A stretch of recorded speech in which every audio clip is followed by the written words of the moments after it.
Stop being Mr. People Pleaser nice guy. It might seem a noble and generous trait, but it's a behavior pattern filled with problems, both for the person trying to please everyone and for the people around them. The people pleaser, or the nice guy, is someone who feels they have no choice but to bend to the expectations of others. And yet, beneath this compliant surface lies a complicated web of unspoken frustrations, unmet needs, and hidden resentments.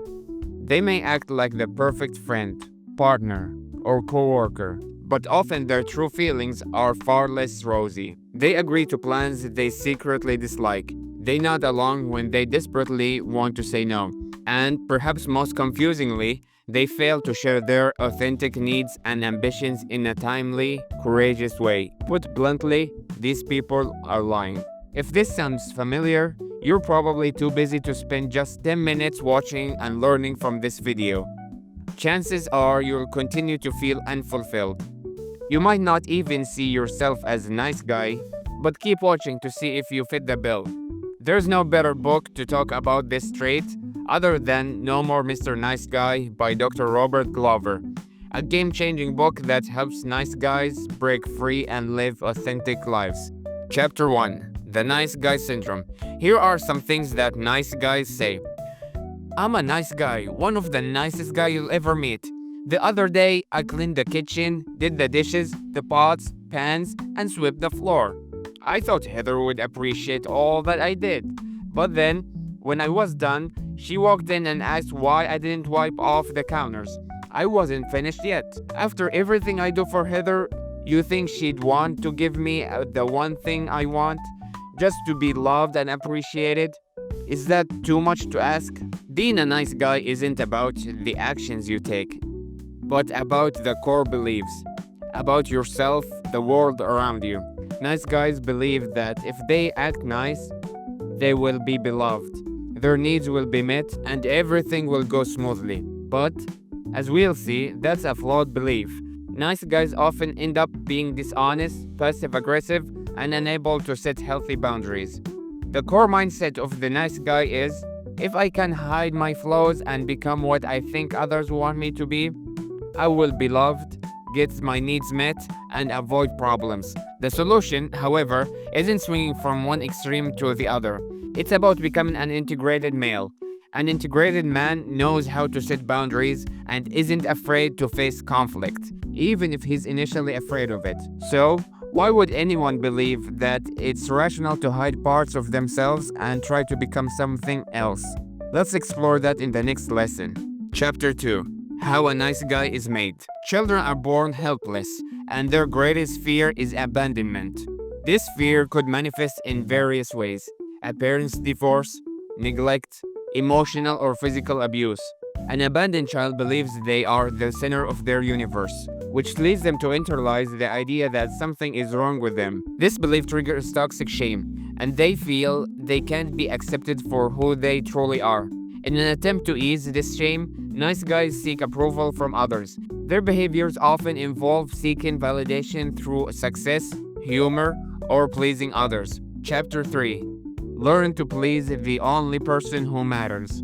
Take a guy like Abe. He tries to gain external validation by always being in a good mood, driving a nice car, and presenting a picture-perfect life.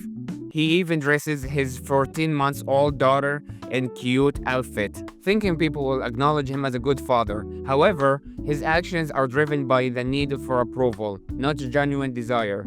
The key to breaking free from this cycle is to stop seeking validation. Start by identifying the approval-seeking behaviors in your life and learn to put an end to them. Chapter 4: Make your needs a priority. Nice guys often focus on meeting everyone else's needs while neglecting their own. This behavior stems from childhood conditioning, where unmet needs led to feelings of abandonment. Beneath their facade of being low maintenance is an overwhelming sense of neediness. As a result, nice guys can become indirect, manipulative, and controlling in their efforts to meet their needs. To address this, you need to allow others to help you. By doing so, you'll begin to break the pattern and create space for your own needs to be met. Also, take a look at any covered contracts you have in your relationships, like doing something for someone in the hopes that they return the favor, all without directly addressing it. Chapter 5. 5 Ways to Reclaim Your Power. 1. Set boundaries. Observe yourself for a week. Do you say yes when you want to say no? Establish what you are and aren't willing to tolerate. 2. Surrender control. Accept the things you cannot control. 3. Face your fears. Confront your fears head on, even if they scare you. 4. Develop integrity. Stand firm in your values and actions. 5. Express your feelings. Don't suppress your emotions. Feel them fully and express them clearly. Facing your feelings is critical for growth. It's about acknowledging your emotions and no longer distracting yourself from them. Emotions are a key part of being human, and learning to deal with them can help you let go of baggage that's been holding you back. Chapter 6. Reclaim your masculinity. Many nice guys grow up without strong male role models. This, combined with societal changes, led to the disconnection of boys from positive male influence. To overcome this, nice guys need to seek out masculine role models and build connections with other men who can provide guidance. Chapter 7. How to get the love you want. Nice guys often struggle to find love because unsolved issues with their childhood, particularly with their fathers. They tend to form unhealthy attachments to their mothers, which impacts their ability to form intimate relationships in adulthood. They fear vulnerability and abandonment, which creates dysfunctional patterns in their relationships. To give the love you want, you need to set boundaries. When you do, it makes you feel secure and respected, which, in return, makes your partner feel secure and loved. If you fail to set boundaries, you undermine your own worth in the relationship. Chapter 8. How to get to the sex you want. 1. Come out of the closet. Internalized shame and fear often block a fulfilling sex life. Address these before anything else. 2. Talk about it. Find a safe space to discuss your sexual history and experiences. 3. Be sexual with yourself. Learn to be comfortable with your own sexuality without relying on porn or fantasy. 4. Say no to bad sex.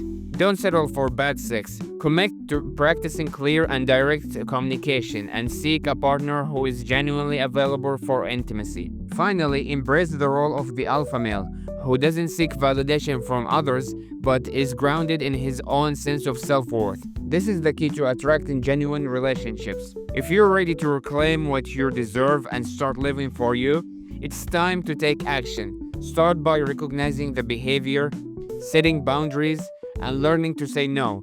It might feel uncomfortable at first, but trust me, it's worth it. If you learned anything from this video, don't forget to show some love by hitting like and subscribe button. See you next time.